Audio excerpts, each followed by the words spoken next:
ఆకాశవాణి ప్రాంతీయ వార్తలు చదువుతున్నది పీవీకేఎం లక్ష్మి. ముందుగా ముఖ్యాంశాలు. ప్రజల ఆరోగ్య పరిరక్షణకు రాష్ట్ర ప్రభుత్వం అధిక ప్రాధాన్యం ఇస్తోందని పురపాలక పట్టణాభివృద్ధి శాఖ మంత్రి పొంగూరు నారాయణ తెలిపారు. లాభసాటి వ్యవసాయం ద్వారా రైతులు ఆర్థికంగా ఎదగాలన్నదే కూటమి ప్రభుత్వ లక్ష్యమని మంత్రి నిమ్మల రామానాయుడు చెప్పారు.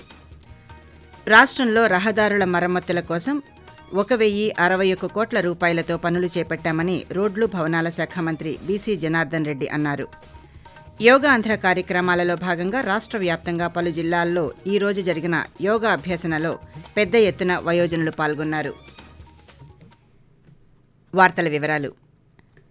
లాభసాటి వ్యవసాయం ద్వారా రైతులు ఆర్థికంగా ఎదగాలన్నదే కూటమి ప్రభుత్వ లక్ష్యమని రాష్ట్ర జలవనరుల శాఖ మంత్రి నిమ్మల రామానాయుడు చెప్పారు. పశ్చిమ గోదావరి జిల్లా పాలకొల్లు మండలం లంకల కోడేరులో ఈరోజు రైతులకు రాయితీపై ట్రాక్టర్లను మంత్రి పంపిణీ చేశారు. ఈ సందర్భంగా ఆయన మాట్లాడుతూ వ్యవసాయంలో యాంత్రీకరణను ప్రోత్సహించేందుకు ట్రాక్టర్లు, ఆయిల్ ఇంజన్లు, వరికోత యంత్రాలు సబ్సిడీతో అందిస్తున్నామన్నారు.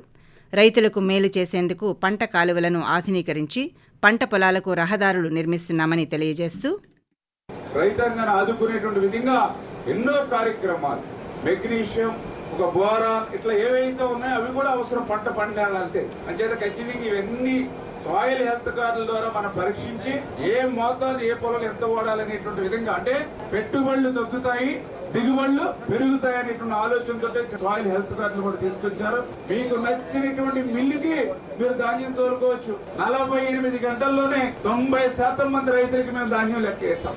లేట్ గా ఎవరైతే ఇచ్చారో వాళ్ళు కూడా తొందరలోనే అమౌంట్ కూడా పడుతుందని చెప్పి తెలియజేసుకుంటూ, దేశ ప్రగతి మహిళల సాధికారతతో లోతుగా ముడిపడి ఉందని గుర్తించిన భారత ప్రభుత్వం గత 11 సంవత్సరాల్లో దేశ ప్రగతి ప్రయాణంలో నారీ శక్తికి పెద్దపీట వేసింది. వివిధ దశల్లో వారికి సాధికారతతో పాటు సామాజిక ఆర్థిక అడ్డంకులు దాటిన మద్దతునిస్తూ మహిళా సంక్షేమ కార్యక్రమాలను రూపొందించింది. భారత సాయుధ దళాలు తొలిసారిగా నేషనల్ డిఫెన్స్ అకాడమీలో మహిళలకు ప్రవేశం కల్పించాయి. లోక్సభ, రాష్ట్ర శాసనసభలలో మహిళలకు 33% రిజర్వేషన్ కల్పించారు. పిల్లలు, కౌమార బాలికలు, గర్భిణీలు, పిల్లలకు పాలిచ్చే తల్లుల్లో పోషకాహార లోపం సరిదిద్దేందుకు మిషన్ పోషణ్ 2.0 అమలు చేస్తోంది. మహిళల ఆర్థిక స్వావలంబనకు 14,72,000 కోట్ల రూపాయల ముద్రా రుణాలను మంజూరు చేసింది. మహిళలు సాధిస్తున్న విజయాలపై ప్రధానమంత్రి నరేంద్ర మోదీ స్పందిస్తూ మహిళలు శరవేగంగా పురోగమిస్తూ ప్రతి రంగంలో సారథ్య పాత్ర పోషిస్తూ విధాన రూపకల్పనకు దోహదపడుతున్నారని, మొత్తం నారీ శక్తి మరింత కీలక పాత్ర పోషించడం చాలా ముఖ్యమని అన్నారు. అమరావతిలో అంతర్జాతీయ క్రికెట్ స్టేడియం నిర్మించే యోచన చేస్తున్నామని ఆంధ్ర క్రికెట్ అసోసియేషన్ అధ్యక్షులు, విజయవాడ పార్లమెంటు సభ్యులు కేశినేని శివనాథ్ అన్నారు. విజయవాడలో ఈరోజు ఆంధ్ర క్రికెట్ అసోసియేషన్ సమావేశం జరిగింది. సమావేశం అనంతరం ఎంపీ మాట్లాడుతూ ప్రపంచ స్థాయి స్టేడియం నిర్మాణానికి ప్రభుత్వానికి 65 ఎకరాల భూమి కావాలని కోరామని తెలిపారు. అమరావతి రాజధాని పరిధిలో నిర్మిస్తున్న స్పోర్ట్స్ సిటీలో క్రికెట్ స్టేడియం నిర్మిస్తామని స్పష్టం చేశారు. విశాఖలో 5 మహిళల క్రికెట్ ప్రపంచ కప్ మ్యాచ్లు జరుగుతాయని, ఈ స్టేడియంని అంతర్జాతీయ స్థాయిలో అభివృద్ధి చేస్తామని తెలిపారు.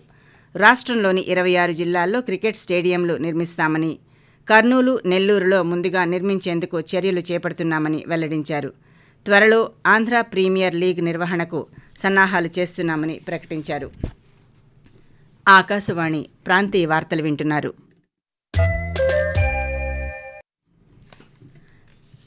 ప్రజల ఆరోగ్య పరిరక్షణకు రాష్ట్ర ప్రభుత్వం అధిక ప్రాధాన్యం ఇస్తోందని రాష్ట్ర పురపాలక పట్టణాభివృద్ధి శాఖ మంత్రి పొంగూరు నారాయణ అన్నారు.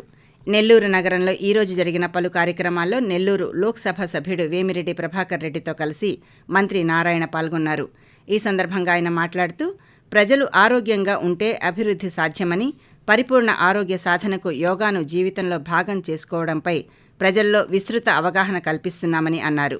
ఈ నెల 21వ తేదీన విశాఖలో అంతర్జాతీయ యోగా దినోత్సవాన్ని రాష్ట్ర ప్రభుత్వం ప్రతిష్టాత్మకంగా నిర్వహిస్తున్నదని మంత్రి తెలిపారు. యోగాంధ్ర కార్యక్రమాలలో భాగంగా రాష్ట్ర వ్యాప్తంగా పలు జిల్లాల్లో ఈరోజు వయోజనులు సామూహిక యోగా అభ్యసన చేశారు. పల్నాడు జిల్లా కేంద్రమైన నరసరావుపేట పట్టణంలోని ఈరోజు మున్సిపల్ కార్పొరేషన్ ఆధ్వర్యంలో నిర్వహించిన యోగా సాధన కార్యక్రమంలో 200 మంది వయోవృద్ధులు పాల్గొన్నారు. ప్రతిరోజు కనీసం 30 నిమిషాల పాటు యోగ సాధన చేయాలని, ఈ కార్యక్రమంలో పాల్గొన్న రెవెన్యూ డివిజనల్ ఆఫీసర్ మధులత మాట్లాడుతూ అన్నారు. శ్రీకాకుళం నగరంలో వృద్ధాశ్రమంలో ఏర్పాటు చేసిన యోగాంధ్ర కార్యక్రమంలో వయోవృద్ధులు, మధ్య వయస్కులు పెద్ద ఎత్తున పాల్గొన్నారు. దైనందిన జీవితంలో యోగాను ఒక భాగం చేసుకోవాలని ఈ కార్యక్రమంలో పాల్గొన్న విభిన్న ప్రతిభావంతుల సహాయ సంచాలకులు కె కవిత అన్నారు. విశాఖపట్నం జిల్లాలో విశాఖ పోర్టు స్టేడియంలో నిర్వహించిన యోగాంధ్ర వేడుకలు ఉత్సాహంగా జరిగాయి. ఈ కార్యక్రమంలో పాల్గొన్న జిల్లా పర్యాటక శాఖ అధికారిణి జె మాధవి మాట్లాడుతూ అంతర్జాతీయ యోగా దినోత్సవ వేడుకల్లో ప్రజలు స్వచ్ఛందంగా భాగస్వామ్యం కావాలని కోరారు.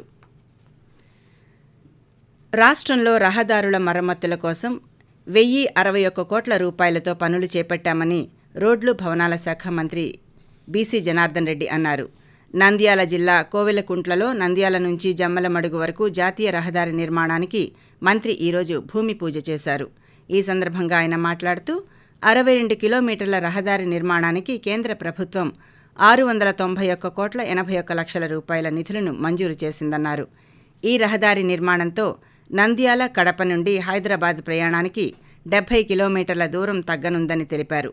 నాబార్డు ద్వారా 400 కోట్ల రూపాయలతో రాష్ట్రంలో రహదారుల పునరుద్ధరణకి ఇప్పటికే అనుమతులు ఇచ్చామని మంత్రి పేర్కొంటూ R&B శాఖ ద్వారా ఈ రోజు గుంతలేని రహదారులు చూస్తా ఉన్నాం. ఎక్కడైనా అవసరమైన రోడ్లను మళ్ళీ ఈ రోజు వైండనింగ్ చేసుకుంటూ అటు మళ్ళీ రోడ్లను కూడా మళ్ళీ స్ట్రెంథనింగ్ చేసుకుంటూ రాష్ట్రమంతా కూడా ఈ రోజు అన్ని కూడా అభివృద్ధి కార్యక్రమాలలో రోడ్లు బాగు చేయడంలో పరిగెడతా ఉన్నాయి.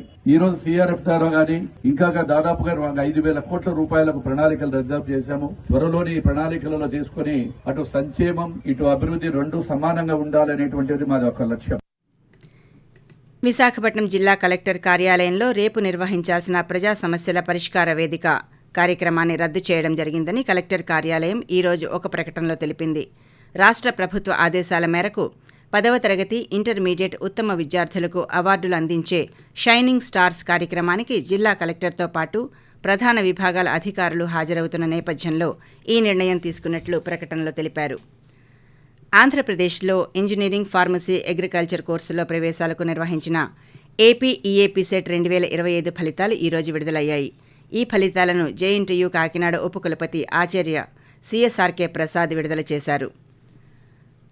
ఆకాశవాణి ప్రాంతీయ వార్తలు ముగించే ముందు ముఖ్యాంశాలు మరోసారి. ప్రజల ఆరోగ్య పరిరక్షణకు రాష్ట్ర ప్రభుత్వం అధిక ప్రాధాన్యమిస్తోందని పురపాలక పట్టణాభివృద్ధి శాఖ మంత్రి పొంగూరు నారాయణ తెలిపారు. లాభసాటి వ్యవసాయం ద్వారా రైతులు ఆర్థికంగా ఎదగాలన్నదే కూటమి ప్రభుత్వ లక్ష్యమని మంత్రి నిమ్మల రామానాయుడు చెప్పారు. రాష్ట్రంలో రహదారుల మరమ్మతుల కోసం 1,061 కోట్ల రూపాయలతో పనులు చేపట్టామని రోడ్లు భవనాల శాఖ మంత్రి బీసీ జనార్దన్ రెడ్డి అన్నారు. ఆకాశవాణి ప్రాంతీయ వార్తలు ఇంతటితో సమాప్తం. 8:30 జాతీయ వార్తలు వింటారు.